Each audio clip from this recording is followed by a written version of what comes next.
Face the event, my the heck, better meet mother. Remember now, I met with Ray Silly twice.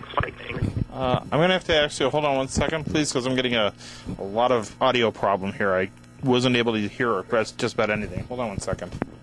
Not sure exactly what's going on. Can you pause that? All right, let's pick it up with about the alien autopsy video. Yeah, I was. I heard about the alien autopsy footage, so-called, within a day of when it was first talked about in England.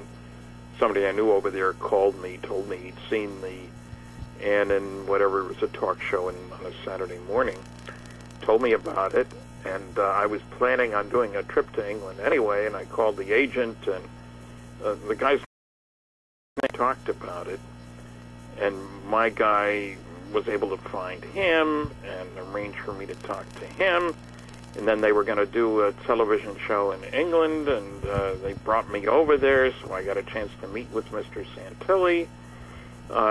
I asked a lot of questions, wasn't happy with any of the answers. Actually, I met with him twice. He claimed that you could see President Truman in the footage, which wasn't true. He claimed that he changed the whole story around from talking about Roswell to suddenly it was Socorro and a month earlier, which made no sense. He said that the autopsy was done in Dallas and that Truman was there, and I was shocked at that because I know that some wreckage came to Fort Worth, Texas, and I checked. I said, did you check with the Truman Library? At which I have plenty of time, and he said, oh yes. Well, I called the Truman Library. He hadn't been there, and they were able to check and say Truman was nowhere near Texas or New Mexico in a 3-month period there in the summer of '87. And there were other things that were just totally inconsistent. So that's why, as you know, in Top Secret Magic, I'm pretty negative. And then last year there was a film released in England which basically described how the footage was faked in the first place. There were a number of things that didn't make any sense. The story about how he happened to buy the film photographer. At first he wouldn't give a name, then he did give a name, a guy named Barnett, and he was in Ohio to buy some of the first footage that had been shot of Elvis Presley. And so a good French researcher found an Elvis group, and he found out more about that footage. And it turns out that the guy that Santilli said was the photographer, there was a real photographer by that name, but he had died years earlier. There's no question Santilli didn't buy the footage from him. I even got his obituary. I have someplace I have the name of the rabbi who pronounced, who did the service. I mean, there were lies, lots and lots of lies. And it didn't get any better in England.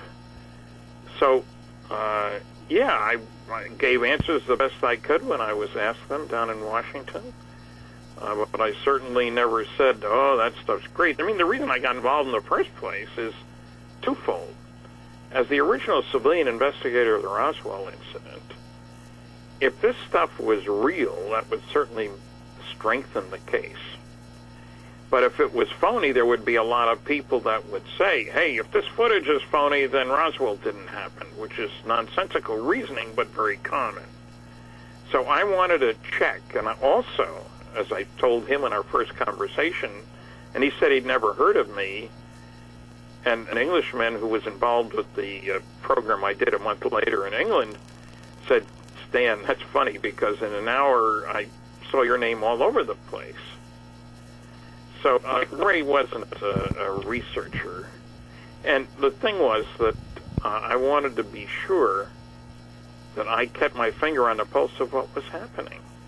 Now, you realize that the same guy, Bob Kiviat, who was involved in making that first Fox Network show, which had great ratings, a year or so later, included the Santilli footage among the great hoaxes of ufology. So, again, truth was not his concern. And Ray Kiviat, I believe, is also a producer, was the producer on Sightings, wasn't he? For a while, not too long. Okay. I worked with the people. I got, it wasn't Sightings, but there was a television program that had done a couple of other UFO shows, Unsolved Mysteries. And I convinced them to do a Roswell show. And they did a splendid job on it. That was exception compared to the general run of TV so-called documentaries. A splendid example of how not to do one was the Peter Jennings documentary of February 24th, 2005. Yes, I saw that. I was not very impressed with it myself. No, they used 20 seconds of me, called me a promoter twice, did a terrible job on abductions, Roswell, and the government cover-up. The three main areas you understand, they did a terrible job on. One of the funniest scenes, incidentally, was when the head of the Hayden Planetarium told how our fastest spacecraft would take 70,000 years to get to the nearest star, and scientists want to be around when their experiments are finished. He didn't bother to say that, oh, by the way, it doesn't have a propulsion system on it. It's coasting. It's like throwing a bottle in the ocean and telling somebody that that gives you a good handle on the maximum speed for getting from one side of the ocean to the other, which is utter nonsense. Oh, well. I believe the fastest known man-made device is one of the deep space probes currently out there by NASA, which uses an ion drive. Starts out very slow, but also picks up speed. The ones that are way out there don't use ion drives. They would need a nuclear reactor to provide the power, and they don't have them.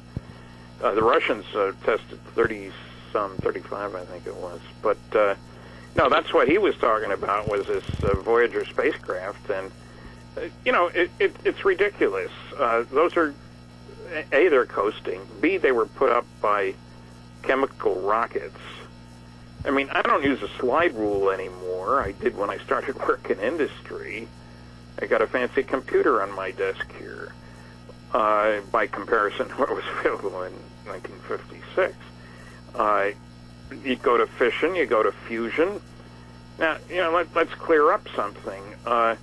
Every advanced civilization is going to know about nuclear fusion because that's the source of energy for the stars. And we figured it out in 1938. 14 years later, we tested our first fusion weapon, first H-bomb. That tells you a lot about our society. The fireball on that incident, 3 miles wide.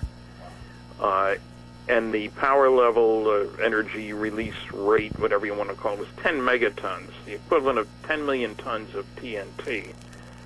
Hiroshima was like 15 kilotons, 15,000 tons.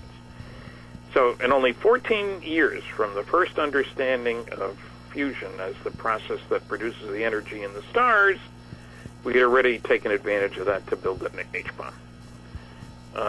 Now, bombs are easy to build than propulsion systems because they don't last very long, obviously. But I worked on fusion propulsion systems that, if you use the right stuff in the right way, kick particles out the back end that have 10 million times as much energy per particle as you can get in a dumb old chemical rocket.